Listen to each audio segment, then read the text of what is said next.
give some advice for team members, both those in manager roles and people who are a direct report in a relationship, about how they can have these career development conversations about performance and growth and approach it with a lens of emotional intelligence.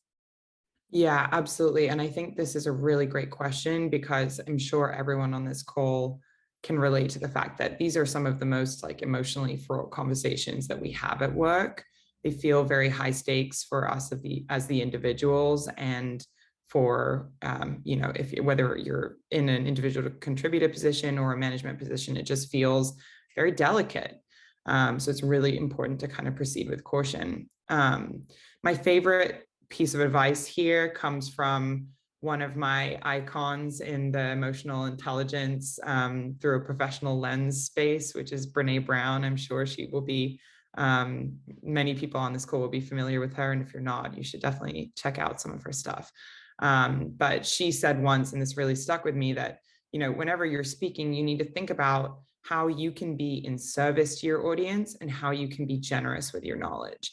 And really what that means is going back to what we originally discussed about, okay, who is my audience and how can I make sure that I'm landing this message in a way that resonates with them? How can I be in service to them? What are their goals? What do they care about? What information are they lacking? And how can I fill those gaps for them, right?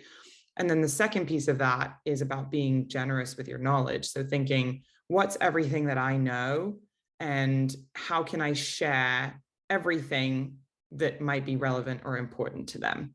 And I think that's particularly important in these development conversations. So let's take it in two stages. The first is, being in service to your audience. So, I'll say, if I were thinking about talking to my manager about a promotion or wanting an update on that process or whatever it is, the first thing I would say is, okay, how can I be in service to my manager? I know my manager has other reports. I know my manager has their own job to do. So I know that actually keeping tabs on every piece of work that I'm doing or how I'm feeling about my job is only a piece of what they're thinking about. So how can I make sure that I'm making their life easier by surfacing what it is that I have to share about the work that I do, and doing it in a way that makes their job easier to be an advocate for me, because that's what we want from our manager, right? Is for them to have the best understanding of you so that they can be your best advocate. And you do that by being the best advocate for yourself. So then the second piece of it is being generous with your knowledge. So nobody knows more about the work that you do than you do. And this is something I kind of had to learn the hard way. Maybe it's the Brit in me, but we weren't really taught to brag about our accomplishments and brag about the things that we do. But what you have to realize is that, you have that information and nobody else does. So when it comes to asking for what you want, make sure that you're pulling out all of those big ticket items, all the accomplishments, all the things you think like might possibly sway a decision one way or another, and presenting that to your manager and being generous with that information. I think like that's not the time to kind of hold back and say like, oh, maybe this isn't relevant, because the thing is, if they don't know, then they can't factor that in. And that is only ultimately going to damage you. So it's about remembering to be your own best advocate and remembering to do it in a way that kind of serves your manager the best. Now, if it's the other way around, if you are the manager and you're having these development conversations with the people that work for you, it looks a little different again. So if we put ourselves in a manager's shoes for a second, what does it mean to be in service to your audience? Well, first of all, your audience is the person that works for you or is on your team. And being in service to them means having a proper understanding of what their goals are. So that means you need to be having, regular career development conversations, or at least at the start of this conversation, giving them the space to tell you that, what is it that you want? What do you think you deserve? Why do you think you deserve it?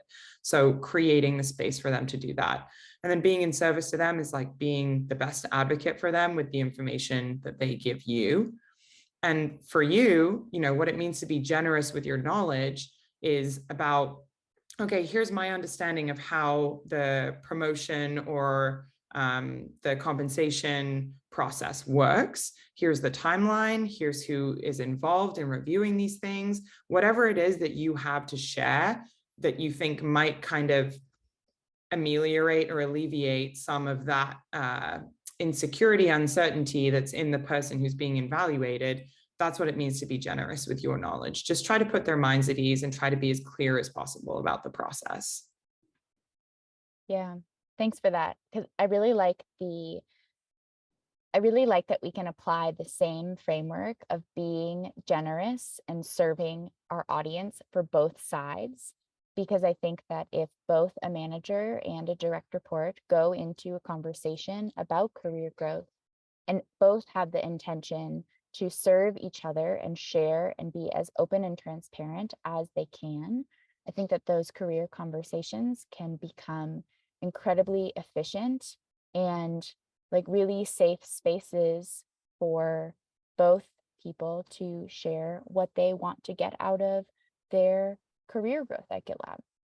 Right, right. And I think a big piece of it is creating that common language and those common setting those common expectations, right? So whenever I've been a manager, my MO is always to establish my expectations up front on a team. And I always say, listen, like I view your career as my responsibility. Like I will be your best advocate, but you need to give me the tools to do that. Like this has to go both ways. I'm not a mind reader. I have a lot of stuff going on. Help me help you, right? And I think when you frame it this way and you say, I want to be in service to you and I will always be generous with what I know, then that kind of creates that important psychological safety moment for the people on your team, for them to say, okay, she cares, she wants to hear what I'm working on, and I know that she has the best intentions of going to bat for me.